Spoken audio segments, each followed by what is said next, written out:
Scorpion, bonjour à toutes et bonjour à tous. J'espère que vous allez très très bien et je suis vraiment ravie de vous retrouver pour cette vidéo dans laquelle nous allons parler de vos énergies pour le mois donc d'octobre 2023.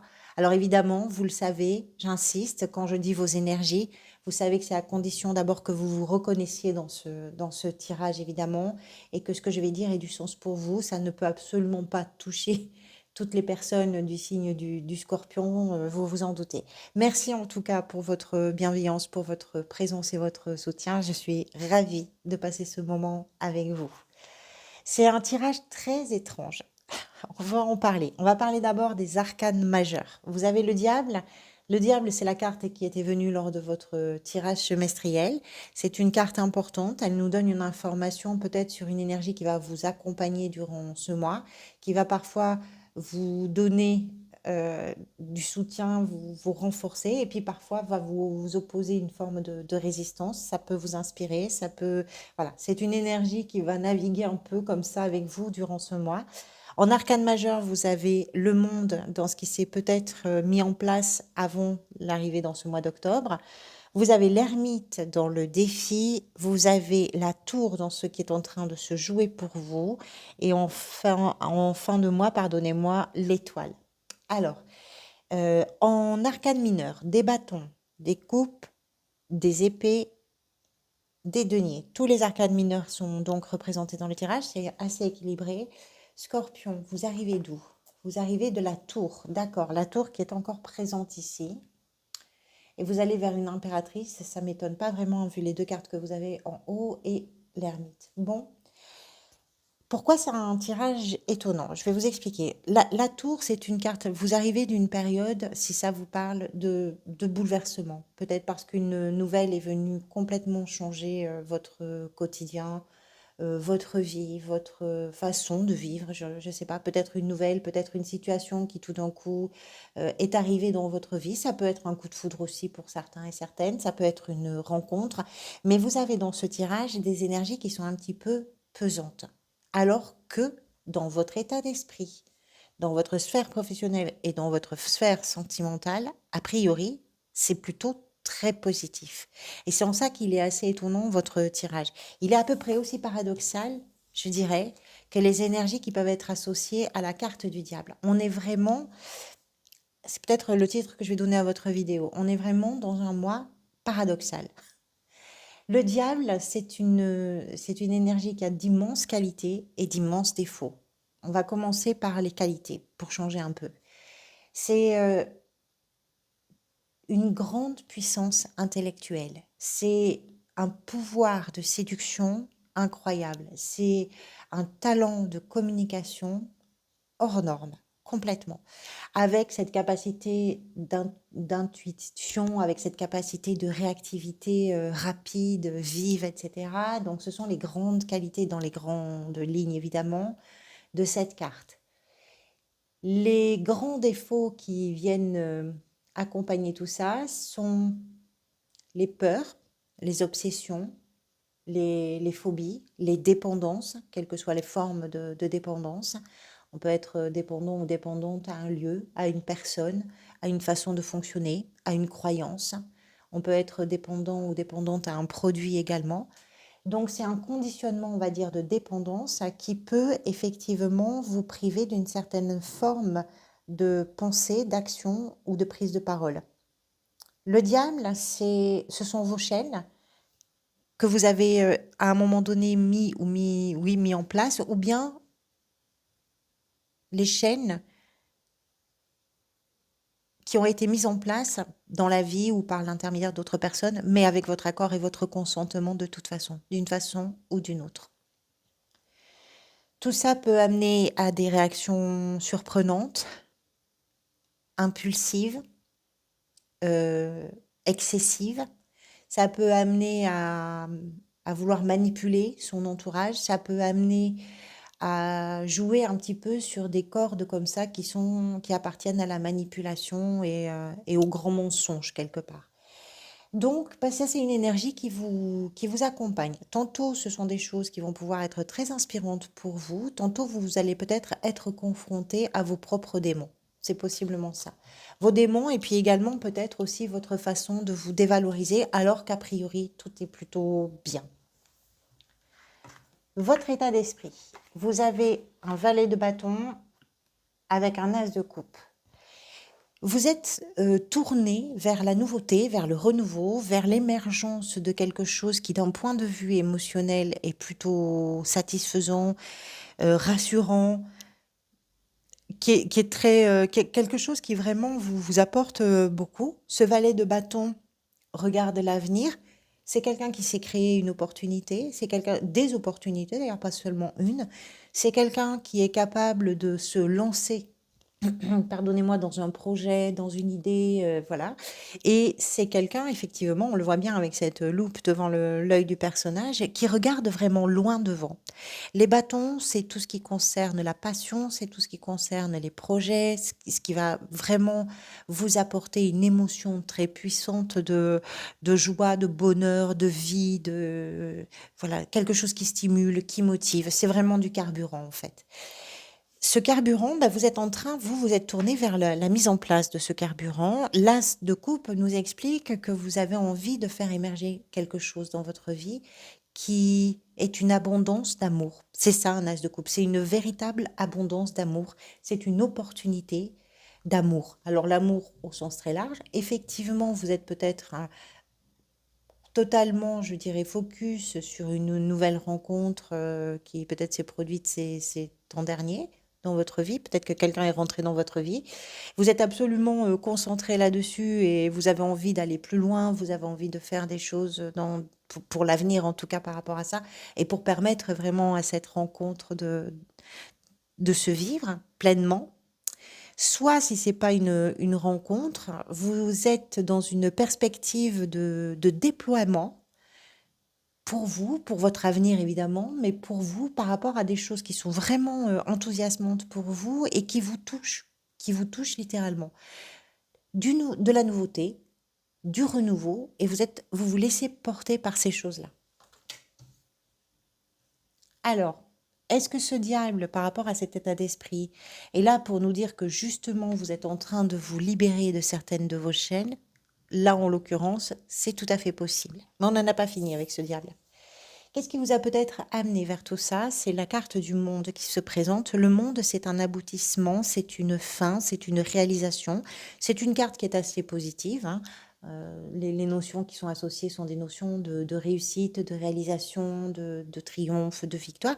Quoi qu'il en soit, cette carte, et c'est pas la seule parce que vous avez ici une 10 de coupe, vous avez plusieurs cartes dans votre jeu qui nous parlent quand même de cet as ici également, qui nous parlent quand même d'une fin de cycle.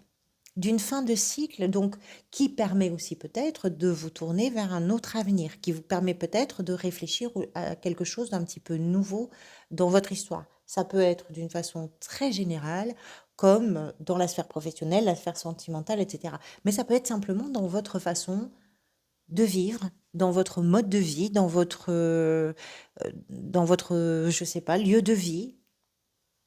J'arrive pas à savoir si c'est général ou dans quel domaine ça pourrait se situer. Ça va probablement dépendre de toute façon de votre histoire personnelle. Donc le monde nous explique que vous en avez terminé avec quelque chose avant de pouvoir effectivement vous tourner vers cette nouveauté-là. Vous, ce que vous voulez, et c'est là qu'on va reparler un petit peu du diable, c'est la 6 d'épée. La 6 d'épée, c'est une carte qui nous explique qu'il y a un désir de quitter un endroit, un rivage, une situation, une personne, un contexte qui n'est pas stable, qui est source de tension, de nervosité, de conflits, de discussions. Alors, on n'est pas vraiment sur des choses très lourdes et très dramatiques, mais c'est suffisamment pesant pour vous, en tout cas pour vous donner cette envie, pour vous remplir, en tout cas de cette envie de vous en détourner. Vous avez envie d'autre chose, vous avez envie de calme, vous avez envie de sérénité, vous avez envie d'arrêter ces discussions qui n'en finissent pas et qui ne mènent absolument à rien, si ce n'est peut-être parfois avoir un dernier mot qui sera plus blessant que celui d'en face, ou à recevoir ce coup d'épée plutôt que de l'avoir donné. C'est un peu ça qui précède cette 5 d'épée. Donc vous, ce que vous voulez, c'est effectivement vous tourner vers quelque chose qui est beaucoup plus doux, qui est beaucoup plus enrichissant, qui est beaucoup plus prometteur, parce que tout ça, ça pèse quelque part. Alors, je ne sais pas où ça se passe pour vous, mais ce que vous voulez, c'est vous en éloigner. L'énergie qui pourrait vous aider est représentée par une 9 de bâton. Quand je vous dis qu'il y a des énergies très étonnantes, quand je mets cette 6 d'épée, cette 9 de bâton, ce diable à côté de ces deux-là qui sont vraiment de très très belles promesses, hein, des promesses on va se développer, on va se déployer. C'est très surprenant. La 9 de bâton, on voit un personnage qui est blessé dans sa chair aussi. Son corps, son esprit, tout est un peu fatigué, mais c'est un personnage qui tient bon. Ce qu'elle nous explique, c'est que quelles que soient les situations que vous avez peut-être traversées avant les situations qui se présentent pour vous au mois d'octobre, même si ça vous a fatigué, même si physiquement, ben, votre corps vous a donné quelques signaux d'alerte en vous disant il va falloir prendre un peu de repos, il va falloir prendre soin aussi du corps, peut-être que tout ça cumulé ne vous empêche absolument pas d'être alors sur la défensive, c'est pas tout à fait le terme que je cherche, mais en tout cas combative et combatif. Vous avez euh, l'énergie de celui ou de celle qui sait que c'est fini. Vous le savez que le chapitre que vous êtes en train de quitter, c'est terminé en fait, c'est derrière vous, vous le savez. Vous avez fait tout ce qui était possible de faire pour vous. La situation vous a offert tout ce qu'elle pouvait vous offrir. Ça n'a pas amené des choses sans doute très satisfaisantes, si tout ça évidemment a du sens pour vous. Ça vous a sans doute fatigué, mais vous savez que vous êtes en train d'en voir le bout. Donc là, vous vous tenez bien campé sur vos pieds. Vous attendez que le dernier tour de clé soit mis, c'est tout. Et vous lâcherez pas des yeux, vous lâcherez pas d'une semelle, vous ne lâcherez pas un pouce de terrain. Vous allez rester là où vous êtes pour attendre que le dernier coup de clé soit donné et pour pouvoir vraiment quitter, fermer cette porte-là. Tout fatigué que vous puissiez être. Et ça, c'est ce qui vient vous aider. C'est cette énergie de résistance, en fait, quelque part. Là où, par rapport au diable, c'est une énergie qui peut vous confronter aussi à vos peurs, à vos doutes, à vos hésitations, à tout ce qui fait que ça peut vous chatouiller à des moments de vous dire est-ce que j'abandonne ou pas, mais je pense pas que ce soit le cas, hein, mais est-ce que j'abandonne ou pas, parce qu'effectivement, avec le diable, on comprend bien que ça surfe sur un terrain qui est pas un terrain facile, en tout cas. Le défi pour vous, l'ermite. Alors l'ermite, c'est un sage, c'est la partie sage qui est en chacun de nous ou en chacune de nous. C'est pour vous le défi, ça va être de comprendre que vous avez peut-être besoin d'un peu de temps et que ce temps-là va être un temps bénéfique si vous vous l'accordez parce qu'il va vous permettre de véritablement comprendre le sens de ce que vous vivez. L'ermite, c'est ça. Je vais chercher le sens. Je vais chercher cette vérité que j'ai besoin de comprendre, que j'ai besoin de connaître, que j'ai besoin de verbaliser ou d'entendre. Je vais la chercher parce qu'une fois que je connais cette vérité, je peux avancer différemment. Vous l'avez en défi.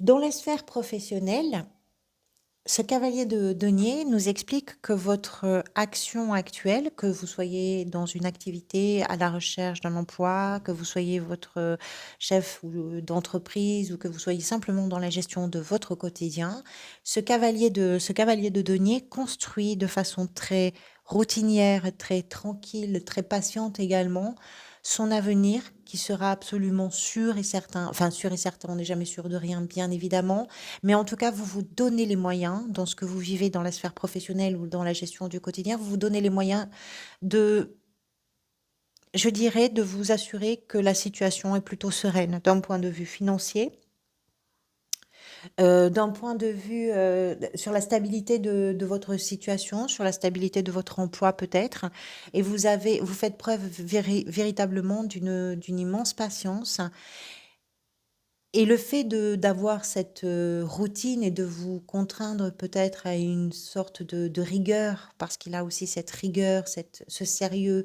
euh, c'est quelque chose qui va vous permettre justement de bien stabiliser la situation.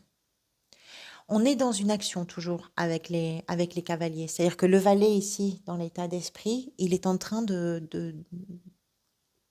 d'analyser pour pouvoir passer à l'action. C'est pas encore l'action. Dans l'état d'esprit, vous êtes je dirais, on regarde, on étudie, on essaie de comprendre, on essaie de repérer. C'est plus du repérage, les valets, même si c'est pour quelque chose de nouveau. Avec les cavaliers, on est dans l'action. Ici, l'action prend son temps. Par contre, elle est prometteuse. Dans la sphère sentimentale, relationnelle, la 10 de coupe. La 10 de coupe, alors comme toutes les 10, nous explique que vous atteignez aussi un aboutissement, une réalisation. Pour le coup, c'est une réalisation qui est plutôt douce à vivre. On est sur une carte de paix, d'harmonie dans les relations que l'on a avec les autres, d'échanges qui sont doux, qui sont sincères. On est dans l'entraide, on est dans le partage, on est dans le... C'est doux, ça tient chaud à tout le monde, c'est joyeux, c'est vraiment la famille. Alors ça peut être pour vous dans une relation amoureuse, ça peut être dans une relation aussi amicale ou familiale. Ce qu'elle nous indique, si vous voulez, c'est que là, ce que vous vivez dans vos relations est vraiment une source de grande satisfaction parce que euh, vous avez réussi à construire quelque chose de très satisfaisant, à la fois pour vous, mais également pour les personnes avec lesquelles vous êtes en relation. Elle nous explique aussi, cette 10 de coupe, peut-être que c'est ce que vous cherchez pour certains et certaines. Justement, cette sécurité quelque part émotionnelle qu'on peut trouver dans une relation qui nous fait du bien, voilà. Les liens se resserrent, les liens sont forts, vous pouvez compter les uns sur les autres, il y a vraiment quelque chose de très solide ici. Qu'est-ce qui est en train de se jouer peut-être pour vous? Qu'est-ce qu'octobre vous propose d'expérimenter? C'est la tour que vous aviez le mois dernier. Ce sont ces énergies de changement. C'est-à-dire comment vous vous acclimatez au changement, comment vous prenez conscience de certaines choses, comment vous acceptez aussi de voir certaines réalités en face, comment vous faites face à vos peurs, à vos obsessions, comment vous faites face à vos pulsions, comment vous canalisez tout ça, comment vous vous donnez véritablement les moyens d'amener de la nouveauté ou du renouveau, comment vous accompagnez cette envie de quitter ce rivage instable. C'est tout ça que vous êtes en train d'expérimenter peut-être. La tour déstructure totalement une configuration. Il y a un avant, il y aura un après. Vous êtes sur la perspective de l'après. Je pense qu'il y a, si ça vous parle, il y a des choses qui se sont passées au mois d'octobre, au mois de septembre, pardonnez-moi, je vais re-regarder Scorpion. La tour, vous étiez la grande prêtresse. Vous aviez senti les choses venir. Quelque chose est arrivé. Peut-être ça vous a vraiment surpris ou surprise. Alors, entendons-nous bien, si c'est une rencontre, par exemple, pour certains et certaines d'entre vous, c'est une rencontre qui va vous faire sacrément avancer par rapport à tout ce qui vous a fait peur jusqu'à aujourd'hui. Hein. Parce que tout ça, là, ces énergies de 6 d'épée, de 9 de bâton, où on sent la fatigue, où on sent qu'il faut tenir bon, etc., c'est aussi ce que vous êtes en train d'éprouver parce que tout d'un coup, vous ouvrez la porte à une nouvelle histoire dans votre vie. Vous comprenez l'idée, hein. Mais c'est pas forcément pour tout le monde. Vous allez vers des énergies de création avec une impératrice et un ermite sur les mois de novembre et décembre. Donc il y a vraiment de la douceur qui va arriver derrière tout ça. Il y a de la guérison émotionnelle aussi. Il y a des choses nouvelles que vous mettez en place. Mais en attendant, il faut la traverser. Il faut les traverser, ces énergies-là. Et c'est peut-être ça qui se passe pour vous. La fin du mois, vous voyez la lumière, c'est l'étoile, c'est exactement ce que je suis en train de vous dire. Sur le mois de novembre, vous avez l'impératrice. C'est l'espoir de créer quelque chose de nouveau, quelque chose que vous allez aimer profondément. Vous êtes en train, là, je pense, de réaliser, de faire tout un chemin spirituel, mais très concret quand même, hein, bien concret pour vous. Vous êtes en train de faire un chemin qui va vous permettre une construction ou une reconstruction, dans certains cas, véritablement heureuse, joyeuse, une reconstruction d'amour, d'émotion. Voilà pour vous, amis scorpions. Merci beaucoup pour votre présence. Merci pour toutes vos interactions sur la chaîne. C'est nécessaire, bien sûr, pour une plus grande visibilité. Donc, merci du fond du cœur de jouer le jeu avec moi. Je vous retrouverai bientôt. En attendant, d'abord, prenez soin de vous. Prenez soin également des gens que vous aimez. Profitez de l'instant présent. Il est précieux. À très bientôt.